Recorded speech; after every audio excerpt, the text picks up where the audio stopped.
Hey everybody, it's Rabbit. Welcome back to the channel, and today we're just going to be doing a quick and dirty rundown of some of the stuff you can expect to see in the Air Superiority update. Now, between the dev stream and the dev server, we haven't necessarily seen everything. Italy is still in the works, and obviously a lot of things are subject to change, so just keep that in mind, but we're just going to be doing a quick and dirty rundown here of some of the things that we have seen.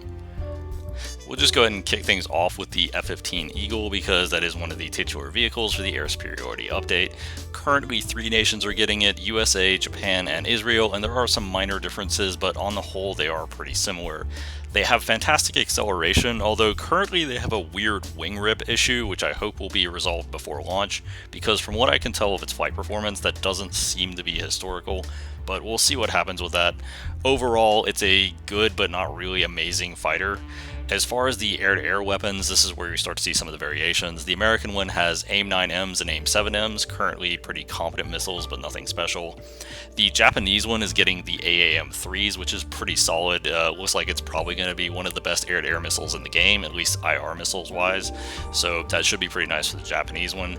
And the Israeli one's getting Python 3s, which isn't really an upgrade, it's more of a side grade, because the AIM-9Ms are completely smokeless and have some flare resistance, whereas the Pythons have little or no flare resistance.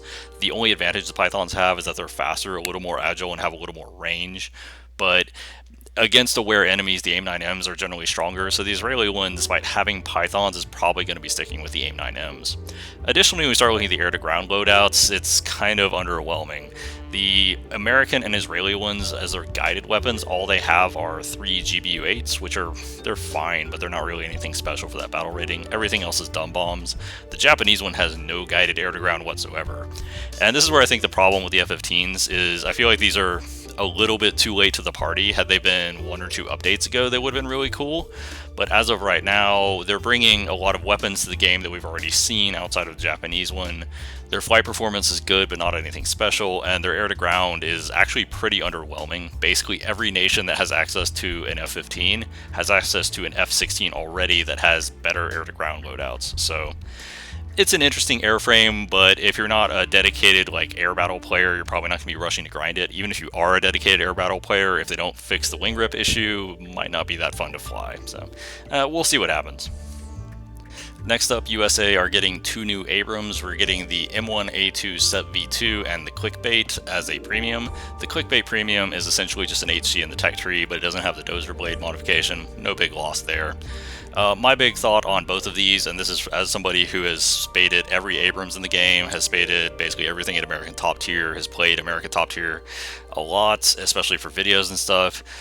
Both of these are just not worth it. The problem is USA, once you get above 11.0, hits one of the worst win rates in the game. You can see it in heat maps, but you also feel it a lot when you're playing at those battle ratings. In fact, USA is so bad that even though Russia's pretty busted right now, USA is still enough to drag them down. If you get paired against USA and Russia when you're playing other nations, that's actually a pretty even fight because USA actually drags Russia down. They're so bad. And part of the reason they're bad is because as the Abrams go up in battle rating, they get a lot heavier but don't add any meaningful armor and don't get better shells. So you just get a slower and less responsive tank that has the same weak points as before. So I think the SEP V2 and the Clickbait are just a waste of time. If you're looking for something to grind, I would get the KVT because the KVT can grind everything that's worth grinding in the American tech tree, and I would just stop your Abrams grinding at the IPM1 and the M1A1 and just make a nice 11.0 lineup at this point. So that's just my thoughts though. Next up, we have a premium plane for Germany, the Tornado IDS. If you have the event vehicle, the IDS Marine Flagger, this is basically just that without the anti-shipping missiles, which, I mean, you don't really use the anti-shipping missiles, so it is basically just that as a premium. As somebody who has it and has played it a bit, it's fine. You can get some kills with it. It's not really that great of an ARB grinder as a ground attacker without any guided weapons. It's not really that great either. I don't consider it to be that great of a purchase, honestly, but that's just my opinion. So take it for what it's worth. Germany's also getting a new top MBT. This is the Leopard 2A7V. The 2A7V, as you can probably tell by the footage in the background, textures aren't quite done yet, but overall the 2A7V looks like it's just a Leopard 2A6 that has better upper hull armor, and that's about it. And honestly, that's fine. The upper hull armor looks pretty bouncy, especially at weird angles. I think this is a good top tier vehicle. It doesn't look like it's adding so much weight that it kills its mobility, so it's probably still pretty functional and probably still worth getting if you're a German main at top tier.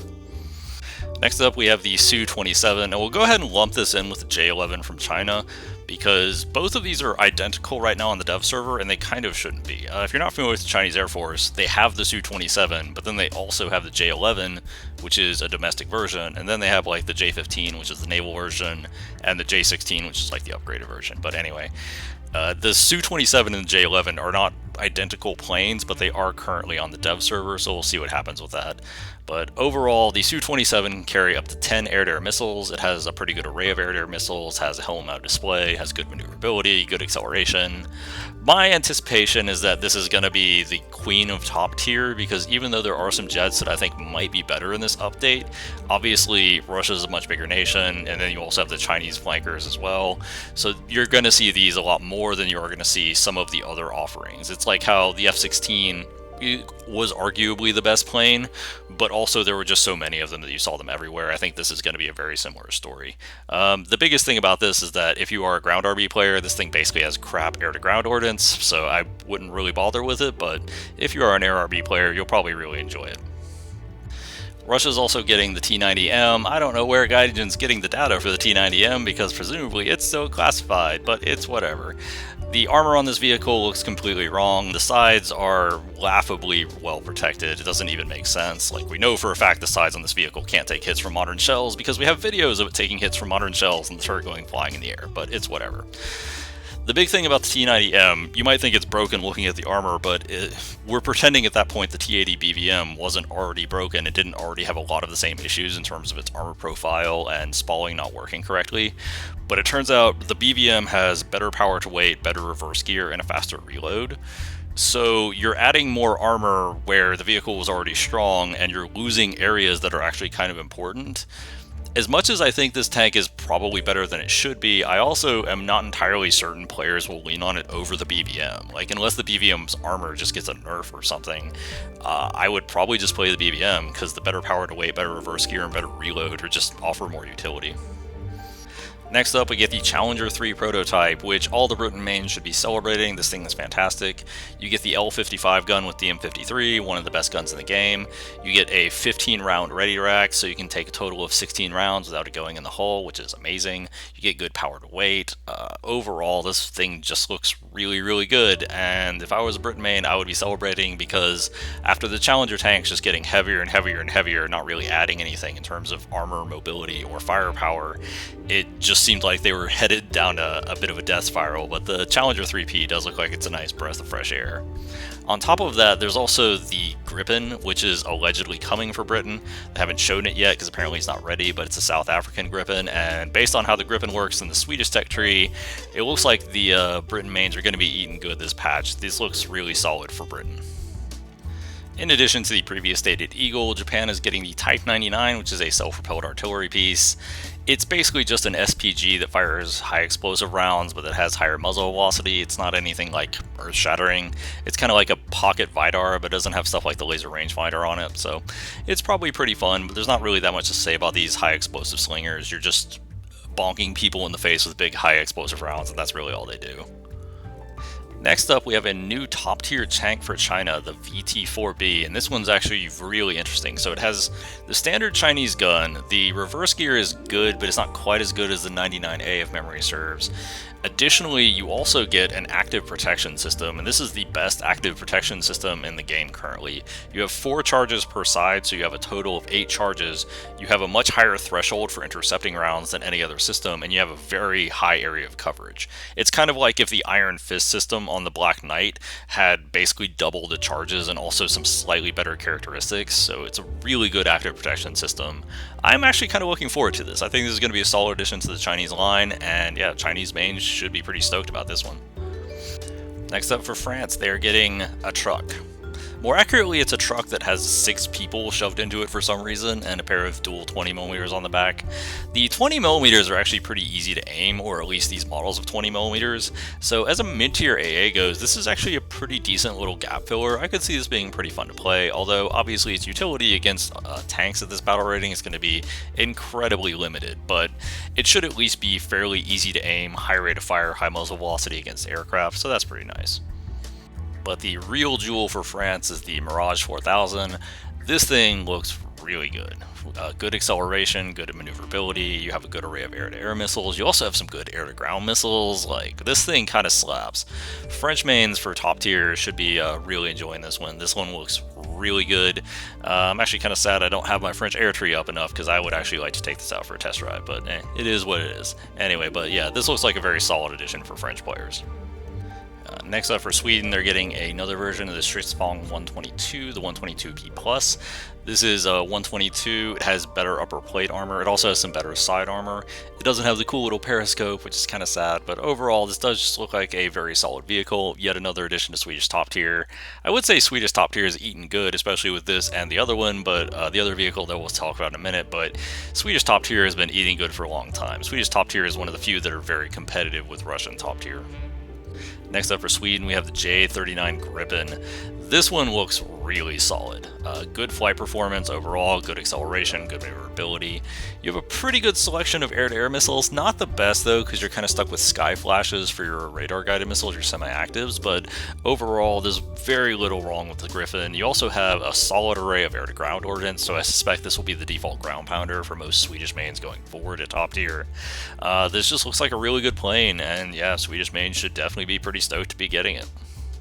And now moving on to the last nation, Israel, you're getting the Racha, which is an M109A1, but with an extra 50 cal bolted on top.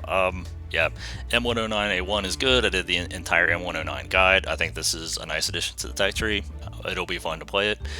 Nothing really else to say. Again, it's a high explosive slinger. It has all the properties of the other M109A1s currently in the game.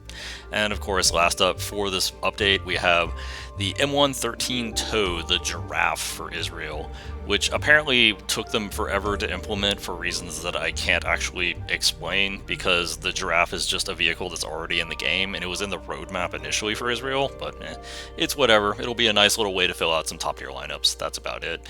Nothing too special about it. It's basically completely frail. All it has is a tow missile and a 50 cal. It has no armor, but it is what it is. And that concludes our little short look at the Air Superiority update and what you can expect to come. Obviously, Italy, nothing was previewed. They said it wasn't ready yet. We're not sure what it's going to be. We'll see when that happens. But overall, I think for a lot of the nations in the game, this looks like a nice capstone.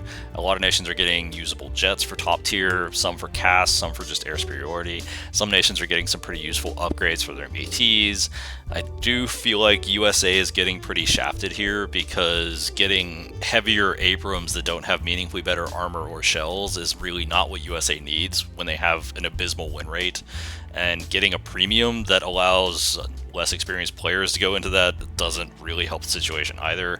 On top of that, the F-15, it's not really that impressive. Yeah, like I kind of wish they had something a little more meaningful for USA, but other than that, it's a pretty good update, and it seems like it'll be fun enough all around. But feel free to let me know in the comments what vehicles, if any, you are excited for this update, and I'll see you guys next time. Have a great day, everybody.